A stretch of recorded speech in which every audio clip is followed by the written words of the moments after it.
요한복음 1장 9절부터 18절까지 교독합니다. 9절 제가 먼저 읽습니다. 참빛 곧 세상에 와서 각 사람에게 비추는 빛이 있었나니 그가 세상에 계셨으며 세상은 그로 말미암아 지은 바 되었으되 세상이 그를 알지 못하였고 자기 땅에 오매 자기 백성이 영접하지 아니하였으나 영접하는 자 곧 그 이름을 믿는 자들에게는 하나님의 자녀가 되는 권세를 주셨으니 이는 혈통으로나 육정으로나 사람의 뜻으로 나지 아니하고 오직 하나님께로부터 난 자들이니라. 말씀이 육신이 되어 우리 가운데 거하심에 우리가 그의 영광을 보니 아버지의 독생자의 영광이요 은혜와 진리가 충만하더라. 요한이 그에 대하여 증언하여 외쳐 이르되 내가 전에 말하기를 내 뒤에 오시는 이가 나보다 앞선 것은 나보다 먼저 계심이라 한 것이 이 사람을 가리킴이라 하니라. 우리가 다 그의 충만한 데서 받으니 은혜 위에 은혜로라. 율법은 모세로 말미암아 주어진 것이요 은혜와 진리는 예수 그리스도로 말미암아 온 것이라. 본래 하나님을 본 사람이 없으되 아버지 품속에 있는 독생하신 하나님이 나타내셨느니라. 아멘. 복음과 공동체 세 번째 시간, 은혜의 영성, 은혜의 영성이라는 제목으로 하나님의 말씀 전하겠습니다. 예수님께는 은혜와 진리가 충만합니다. 우리가 다 예수님의 충만한 데서 받으니 은혜 위에 은혜입니다. 예수님은 율법적인 잣대로 하라, 하지 마라 이렇게 하지 않으십니다. 은혜의 영성으로 용서하고 품어주고 다시 기회를 주십니다. 본래 하나님을 본 사람이 없지만 예수님이 하나님을 나타내 주셨습니다. 그래서 우리가 하나님의 은혜를 경험하고 또 깨닫고 삶에서 체험하면서 살 수가 있습니다. 우리는 성경을 통해 예수님의 은혜를 깨닫게 됩니다. 예수님이 가늠하다 현장에서 잡힌 여인을 보고 주변에 돌을 들고 있는 남자들에게 이렇게 말씀하시죠. 너희 중에 죄 없는 자가 먼저 돌로 치라. 한 사람 한 사람 돌을 닿아놓고 떠나간 뒤에 여인과 예수님만 남았을 때 독대하시면서 이렇게 말씀하시죠. 나도 너를 정죄하지 않는다. 가서 다시는 죄를 범하지 마라. 그것이 예수님의 마음이고 예수님의 은혜입니다. 예수님이 하나님을 보여주신 가장 대표적인 이야기가 누가복음 15장에 나오는 탕자의 비유입니다. 둘째 아들이 유산을 받아가지고 가서 허랑방탕 다 쓰고 거지꼴이 되어 돌아왔을 때 율법적 잣대로 한다 그러면 너 호적에서 파버린다. 누구세요? 이렇게 나올 겁니다. 운명적인 잣대로 본다 그러면 그래, 그게 네 운명이야. 너 이제 거지로 살아. 이랬겠죠. 하지만 하나님은 은혜의 하나님이십니다. 기다리고 계시죠. 그리고 그 냄새나는 더러운 그 거짓골의 아들을 얼싸안고 품어주시면서 내 아들 죽었다가 살았다. 잃었다가 찾았다. 송아지 살진 송아지 잡아라. 잔치를 벌여라. 가락지를 끼워라. 새 옷을 입혀줘라. 이게 은혜잖아요. 상상치도 못할 그런 은혜입니다. 둘째 아들은 어떻게 생각했을까요? 율법적인 잣대로 자기를 보고 있습니다. 나는 아버지를 아버지라고 부를 수 없다. 그냥 노예로만 받아주셔도 한 명의 종으로서 먹고 살 수만 있으면 좋겠다. 큰아들은 어땠습니까? 굉장히 충성스러운 사람이죠. 아버지 밑에서 열심히 일했습니다. 그런데 둘째 아들 허랑방탕 다 써버리고 돌아온 재산을 탕진해버린 그 동생 받아들일 수 없습니다. 율법적 잣대로 보는 거죠. 나는 그래도 아버지 앞에서 충성을 다했는데 너라는 인간은 우리가 받아들일 수 없다. 이 율법적인 잣대. 아버지 하나님은 그렇지 않습니다. 늘 기다리고 계시고 돌아오기만 하면 품어주고 새롭게 기회를 주시는 분. 그분이 바로 우리 하나님이십니다. 예수님은 그것을 이야기로 들려주셨고 예수님의 말씀으로 예수님의 삶으로 보여주셨습니다. 예수님 십자가에 달리시는 그 즈음 가룟 유다는 돈 받고 팔아버렸고, 베드로는 예수님 모른다고 3번을 부인하고, 모든 제자들이 다 버리고 예수님 버리고 도망쳤습니다. 근데 부활하신 주님이 그들을 찾아오셔서 내가 나를 사랑하느냐, 예수님에 대한 사랑만 확인하시고 다시 사명을 주시는, 다시 기회를 주시는 그 예수님. 하나님은 처음부터 끝까지 은혜입니다. 예수님은 그 하나님의 은혜를 우리에게 그대로 보여주셨습니다. 우리는 예수님의 제자입니다. 제자란 스승의 가르침을 따르고 삶을 본받는 사람입니다. 예수님의 제자답게 산다라는 것은 은혜의 영성으로 살아가는 것입니다. 율법의 영성이나 운명의 영성으로 살지 않습니다. 당신 왜 그 모양이야? 똑바로 해. 신앙생활 이렇게 해야지. 아닙니다. 에휴, 너는 어쩔 수 없어. 그렇게밖에 안 돼. 이것도 아닙니다. 언제 어디서나 하나님께 받은 은혜대로 우리도 그 은혜의 영성으로 대하는 것이죠. 교회와 가정과 우리 일터에서. 그때 하나님이 나를 살리신 것처럼 나를 통해 다른 사람들을 살릴 수가 있습니다. 내가 은혜의 통로가 돼서 하나님께서 살리시는 역사를 경험하게 되는 것입니다. 우리 주일학교 선생님들, 하나님께서 어린 양들을 맡겨주셨습니다. 늘 은혜의 영성으로 다가갈 때 그 아이들, 유아부에서 청년들까지 모두 다 하나님의 은혜를 받고 하나님 앞에 돌아오게 될 것입니다. 그리고 어느 순간에 예수님의 제자로 굳건하게 서게 될 것입니다. 세상에서는 맛볼 수 없거든요. 세상에서는 뭔가 성취를 해야 됩니다. 잘 나가야 되고, 힘이 있어야 되고, 돈이 있어야 되고, 똑똑해야 되고, 뭔가 그에게 어떠한 결과물이 분명하게 있어야 합니다. 그렇지 못하면 낙오되죠. 근데 교회에 오면 달라지는 겁니다. 아무 조건도 없습니다. 그냥 품어주고, 기다려주고, 용서하고, 이해하고, 용납하고, 다시 기회를 주는 것입니다. 하나님께서 우리에게 그런 은혜를 주셨기 때문에 지금의 내가 존재하지 않습니까? 사도 바울이 그렇게 고백하죠. 나의 나 된 것은 다 하나님의 은혜라라.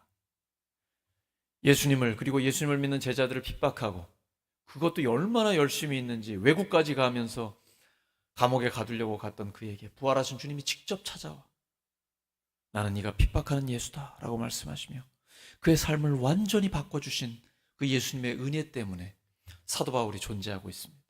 2000년 교회 역사의 최고의 목회자요 그리스도인이요 신학자인 사도 바울, 그의 존재는 하나님의 은혜 때문에 가능한 것이죠. 그래서 솔직하게 고백합니다. 나의 나 된 것은 하나님의 은혜로 된 것이라. 우리 다 그렇게 고백할 수밖에 없지 않습니까? 나의 나 된 것은 하나님의 은혜로 된 것이라. 내가 하나님께 은혜 받았으니 이제 우리가 할 일은 그 은혜의 통로로서 다른 사람들에게 그 은혜를 나누고 베푸는 것입니다. 은혜의 영성으로 더 많은 사람들을 살리시기를 예수 그리스도의 이름으로 축원합니다. 옆 사람 축복해 주시기 바랍니다. 은혜의 영성으로 사시기 바랍니다.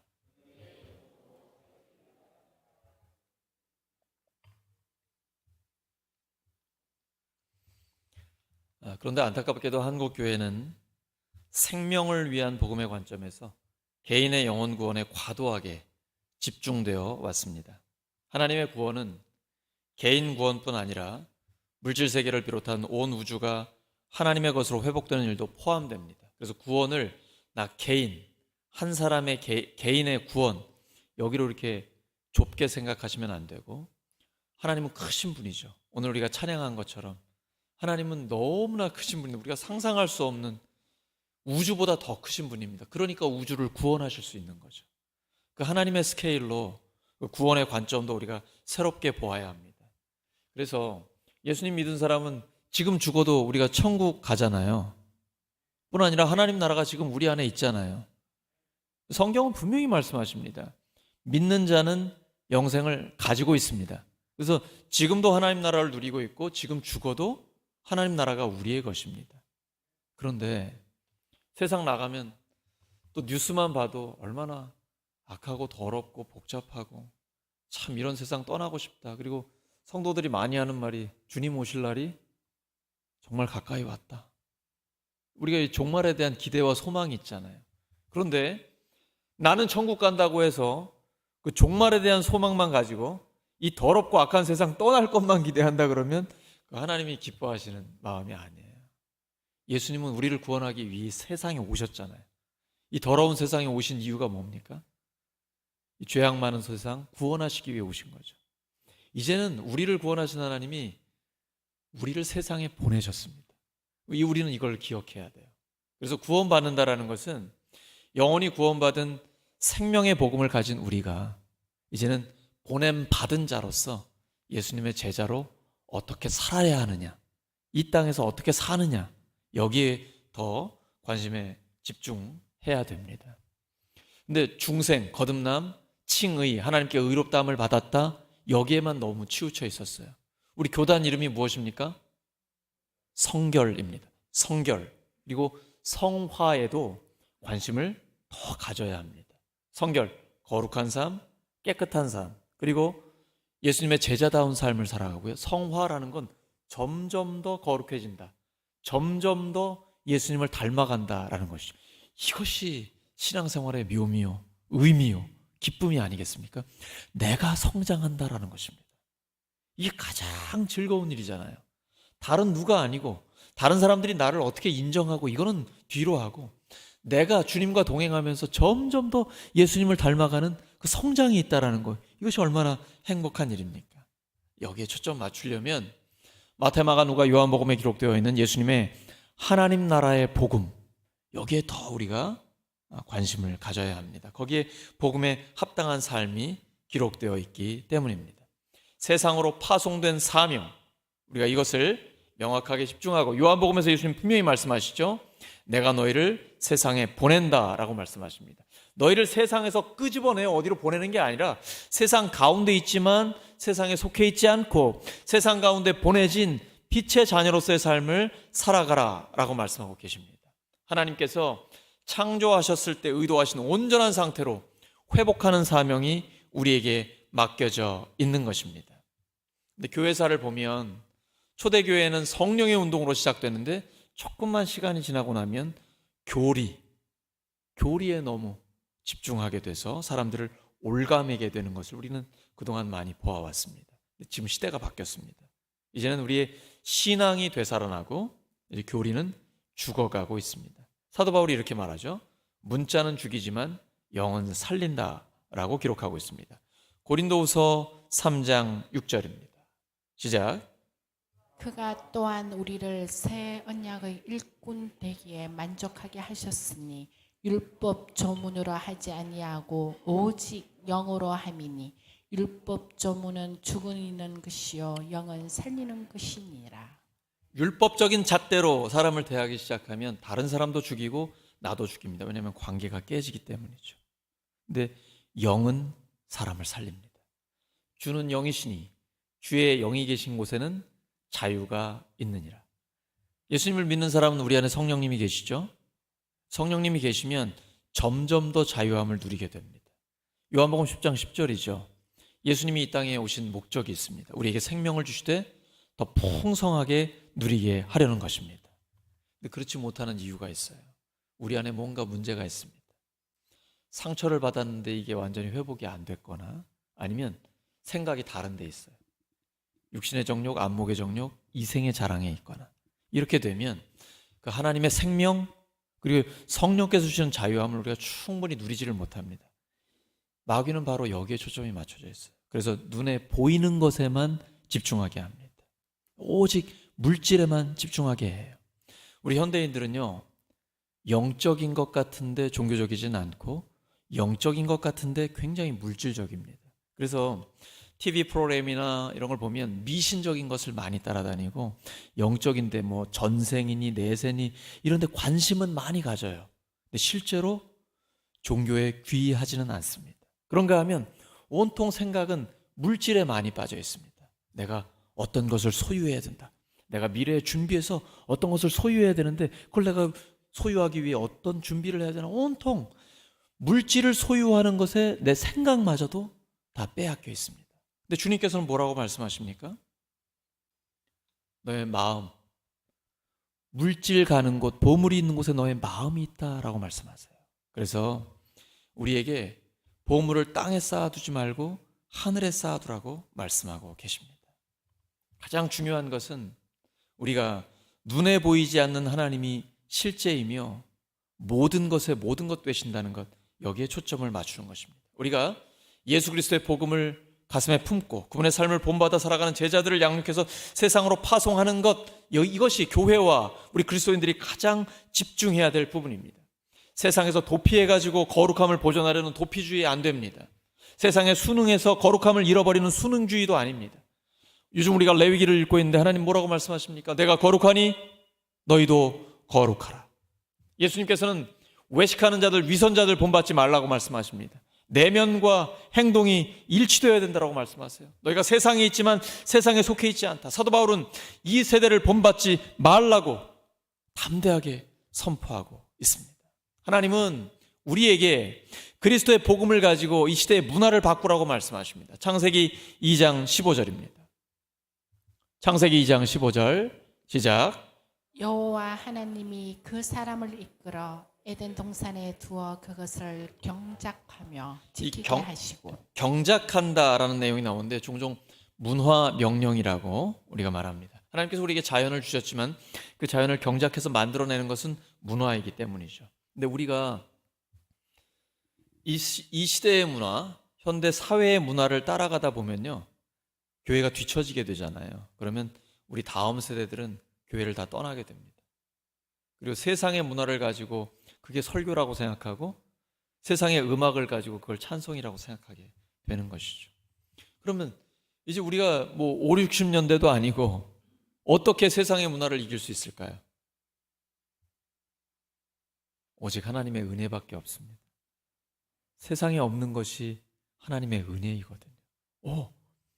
교회에 오면 뭔가 다르다라는 거죠.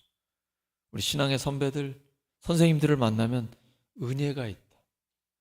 늘 그 학생들을 위해 기도하기 때문에 눈이 이렇게 촉촉하게 젖어 있어요.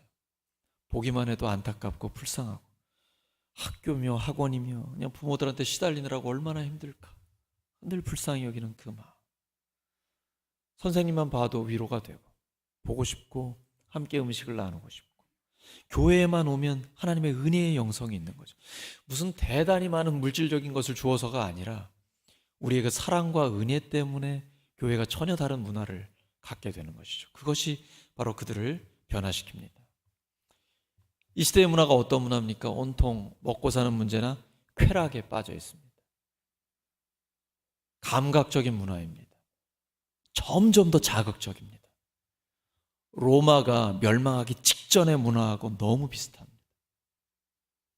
성적으로 타락해 있고 심히 부패한 이 문화, 우리는 긴장해야 되는 거죠. 로마가 1000년의 제국을 이끌었는데 붕괴하기 직전의 그 타락한 문화가 바로 오늘날 지금 우리가 만나고 있는 그 문화입니다. 그래서 세상의 문화에 빠져 있는 사람들은 하나님을 볼 수 없습니다. 최고의 가치, 하나님의 생각을 품을 수가 없는 것입니다. 이것을 우리 교회가 해줘야 합니다. 우리 선생님들이 해주셔야 됩니다. 그래서 하나님의 문화를 새롭게 창조할 수 있도록 그들에게 성경을 통해 또한 복음에 합당한 삶을 통해 계속해서 격려하고 그들을 도와주어야 합니다. 그래서 예수님의 삶과 가르침에 부합한 문화로 방향을 잡을 수 있게 해야 합니다. 성경적인 세계관과 가치관에 기초한 문화는 사랑과 희락의 가치를 갖고 있습니다. 화려하고 요란하지 않습니다. 하지만 밝고 순결합니다. 특히 우리 기독교 문화는 남녀노소, 빈부귀천 따지지 않습니다. 모두가 참여하는 공동체적인 문화입니다. 특별히 소외된 이웃들, 사회적 약자들이 참여할 수 있도록 도와주는 문화입니다. 우리 지난 주일에 당회하면서 우리 당회원들이 참 행복했던 것이 우리 교회 구제가 점점 더 늘어나고 있다는 것이죠. 처음에 우리가 예산을 잡았던 것보다 훨씬 더 많이 구제를 하고 있는데 이제 출발점이 된 것이죠. 더 많이 구제하고 더 많이 약자들을 참여할 수 있는 그런 문화가 바로 교회의 문화입니다. 이 성경에 기초한 이야기들은 하나님의 이야기와 인간의 이야기가 하나가 되는 것입니다. 근데 지금 현대 사회가 너무 빠르게 변하고 있습니다. 이렇게 빠르게 변하면 인간의 이야기가 달라지고 있기 때문에 성경에 대한 해석도 달라져야 됩니다. 이 시대에 우리 다음 세대들에게 하나님의 복음을 제대로 전하려면 거기에 맞는, 그 문화에 맞는 옷을 입혀 주어야 합니다. 예수님의 죽으심과 부활의 복음이 이 바쁜 시대에 현대 사회에도 절실하게 필요합니다. 왜냐하면 모두 다 쾌락주의, 개인 이기주의, 가족과 집단 이기주의에 빠져 있기 때문에 예수님께서 자기를 내어주는 희생적인 사랑, 십자가와 부활의 복음이 그들에겐 더 절실하게 필요한 것입니다. 그들에게 물질적인 풍요가 있을지 모르지만 여러분, 자살률이 얼마나 높아지는지 알고 계시죠? 그들의 공허함이 있기 때문이에요. 하나님으로만 채워져야 되는 그 공간이 채워지지 않기 때문입니다. 여러분, 우리가 꼭 기억해야 됩니다. 현대사회에는 이 예수님의 죽으심과 부활의 복음이 더 절실하게 필요하다는 것입니다. 그래서 교회는, 목장은, 가정은 더욱 복음 중심이어야 합니다. 복음 중심이라는 것은 말씀 중심이고 선교 중심인 것입니다. 왜냐하면 복음은 하나님의 말씀이고 복음은 온 천하의 만민에게 전파줘야 되기 때문입니다. 그래서 복음 중심이라는 것은 하나님의 말씀 중심이고 선교 중심인 것입니다. 제가 목장 일기를 읽으면서 너무 행복한 것이, 어떻게 하면 VIP들 영혼 구원하려고, 한 명이라도 더 구하려고 밖에 나가서 캠핑도 하고 그들과 함께 이야기하고 음식을 나누고 어떻게든 들어주려고 하는 그것, 왜냐하면 선교 중심이기 때문이거든요. 근데 그 중심에는 하나님의 복음, 말씀이 있기 때문에 영혼이 구원되는, 구원받는 그러한 역사가 나타나게 되는 것입니다. 우리가 이 복음을 효과적으로 전하려면 시대를 이해해야 됩니다. 요즘 다원주의죠. 그래서 모든 종교에 다 길이 있다라는 것이요. 마치 우리가 산을 올라갈 때 정상은 하나지만 여러 가지 길로 올라가는 것처럼 모두 다 진리를 향하고 있다라고, 굉장히 듣기 좋죠. 우리는 지극히 겸손한 자세로 그들을 대해야 되지만 예수님만이 길이요 진리요 생명이라는 것은 반드시 선포해야 합니다. 요한복음 14장 6절입니다. 시작. 곧 길이요 진리요 생명이니 나로 말미암지 않고는 아버지께로 올 자가 없느니라. 성령의 충만함을 받은 사도 베드로가 복음을 선포할 때 이렇게 얘기합니다. 온 천하에 예수 그리스도 외에는 구원받을 다른 이름을 주시지 않았다. 왜냐하면 유일하신 하나님이 사람이 되어 오셔서 우리의 모든 죄를 위해 죽으시고 부활하신 그 주님은 한 분밖에 안 계시기 때문입니다. 신약 성경을 기록한 사람들은 누가라는 이방인 외에는 모두 다 유대인들입니다. 유대인들은 철저히 유일신 하나님을 믿는 사람들입니다. 그런데 그 하나님이 삼위일체 하나님으로 공동체적 실존을 한다, 하나님의 존재 방식이 있다는 것을 성경에 성령의 감동으로 기록한 것입니다. 그래서 오직 유일하신 하나님, 그 하나님만이 우리를 구원하신다, 예수 그리스도만이 유일한 구원의 길이다라는 것, 여기에 대한 확실한, 우리가 확신을 가지고 세상을 대해야 됩니다. 마귀는 이러한 절대 진리를 부인합니다. 그래서 나온 것이 친절한 불가지론입니다. 그것이 뭐냐면 누구의 종교가 옳은지는 아무도 모른다. 그러나 모든 사람의 생각을 다 인정해 주어야 한다. 굉장히 친절하게 말하는 사상입니다. 이게 21세기 최대의 이단이라고 보아야 합니다. 근데 이게 교회 밖에 있는 이단이 아니라 교회 안에 있는 이단입니다. 나도 모르게 우리가 매스미디어를 통해서 이러한 사상이 우리에게 들어오고 있는 것입니다. 여러분, 인풋이 되면 아웃풋이 되게 되어 있습니다. 모든 종교가, 어떤 종교가 옳은지 모르기 때문에 모두 다 존중하고 인정해 줘야 된다. 여러분, 이러한 소위 친절한 불가지론을 우리가 명확하게 분별하고 오직 예수 그리스도만이 구원의 길이다, 여기에 대한 확신을 갖지 못하면 나도 모르게, 그리고 교회가 이단들에게 잠식되어지는 것을 우리가 피할 수 없게 되는 것입니다. 그리고 사사기에 기록된 대로 자기 소견에 옳은 대로 신앙생활을 하려고 하는 그런 재앙이 우리에게 다가오게 됩니다. 그래서 우리는 예수님만이 길이요 진리요 생명이다라는, 오직 예수님을 통해서만 우리가 구원받는다라는 명확한 하나님의 진리를 가지고 세상을 대할 때에 우리가 그 구원의 길을 가고 또 많은 사람들을 하나님께로 인도할 수 있는 것입니다. 지금 시대가 영적인 것 같지만 종교적이지 않고 영적인 것 같지만 물질주의입니다. 물질주의는 영적인 삶이 질식당할 정도로 물질적인 것들에 사로잡혀 있습니다. 하지만 예수님은 보물을 땅에 쌓아두지 말고 하늘에 쌓으라고 말씀하십니다. 마태복음 6장 19절과 20절입니다. 시작. 너희를 위하여 보물을 땅에 쌓아두지 말라. 거기는 좀과 동록이 헤매며 도둑이 구멍을 뚫고 도둑질을 하느니라. 오직 너희를 위하여 보물을 하늘에 쌓아두라. 거기는 좀이나 동록이 해하지 못하며 도둑이 구멍을 뚫지도 못하고 도둑질도 못하느니라. 아멘. 우리의 보물을 어디에 쌓아두냐에 따라 우리의 미래의 삶이 달라지게 됩니다. 예수님 분명히 말씀하셨습니다. 보물을 땅에 쌓아두지 마라. 지금 당장은 유익이 있는 것 같으나 얼마 가지 못 간다. 보물을 하늘에 쌓아두라. 그런데 보물을 하늘에 쌓아두라는 것이 구체적인 것이 무엇입니까? 구제하라는 것입니다. 그래서 한 영혼이라도 더 살리라는 것, 이것이 바로 보물을 하늘에 쌓아두는 구체적인 실천입니다. 그래서 그리스도인은 인생의 짐을 가볍게 하고 물질을 나누고 베풀며 하나님 뜻대로 사용하는 청지기적 삶을 살아야 합니다. 그것이 이 시대의 대안이 되는 삶의 자세인 것입니다.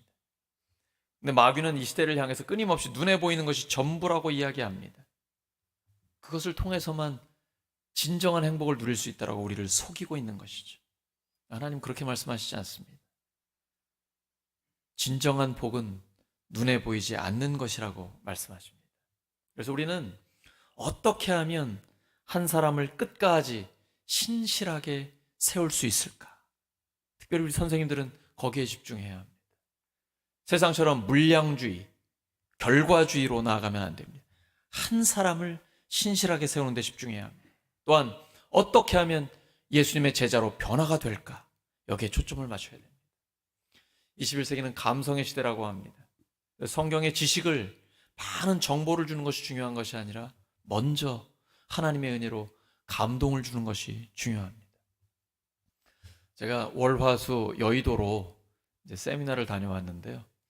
거기에서 참 은혜의 영성에 대해서 잘 배우고 또 보았습니다. 내려오는 길에 대전의 인동교회에 잠깐 들렀습니다. 여기 김용환 전도사님 거기 가 계시잖아요. 그래서 만나서 함께 보냈는데 정말 성실하게 아주 사역을 잘 하고 있습니다. 내년에 이제 봄에 목사 안수를 받을 예정이더라고요. 그래서 함께 이야기 나누고 제가 축복 기도하고 좋은 만남을 가졌습니다. 아마 내년 봄쯤에서 울산에 한번 올 겁니다. 목사 안수 받기 전에 저한테 한번 와야 되거든요. 그래서 좋은 만남이 있었는데 그 감성의 시대이기 때문에 우리가 우리의 다음 세대들, 우리의 후배들, 또 우리의 신앙의 새 가족들을 대할 때 뭔가 많은 성경 지식을 주려고 하지 마시고 먼저 은혜의 영성으로 그들에게 다가갈 때 하나님께서 마음의 문을 열어주시고 그 다음에 말씀이 들어가면 드디어 자라고 열매를 맺게 됩니다. 은혜를 통한 감동, 이것은 인위적으로 만들어서는 안 됩니다. 하나님의 은혜를 통한 자연스러운 감동이 우리 안에 있을 때 성령의 역사와 성령의 열매를 우리가 함께 경험하게 됩니다. 오늘 말씀 정리합니다. 교회가 시대의 문화에 뒤처져 진부해지면 우리의 다음 세대들은 교회를 떠나게 됩니다. 교회는 거룩한 문화와 경건한 삶을 공동체를 통해 보여줄 수 있어야 합니다. 술 취함이나 방탕함이 아닌 시와 거룩한 노래로 화답하는 문화를 보여주어야 합니다. 그러면 다음 세대는 교회에 찾아오게 되어 있습니다. 그 문화의 기초는 은혜의 영성입니다. 세상에서는 경험할 수 없는 것입니다. 하나님의 은혜를 받은 사람들이 은혜의 영성으로 용서하고 품어주고 다시 기회를 주는 것입니다. 교회와 가정과 일터에서 율법의 영성이나 운명의 영성이 아닌 은혜의 영성으로 살아가는 우리 모두가 되기를 예수 그리스도의 이름으로 축원합니다. 기도합니다. 아버지 하나님 감사합니다. 저희들에게 은혜를 주셨으니 저희들도 은혜의 영성으로 은혜의 통로로 쓰임 받게 해 주시옵소서. 예수 그리스도의 이름으로 기도드립니다. 아멘.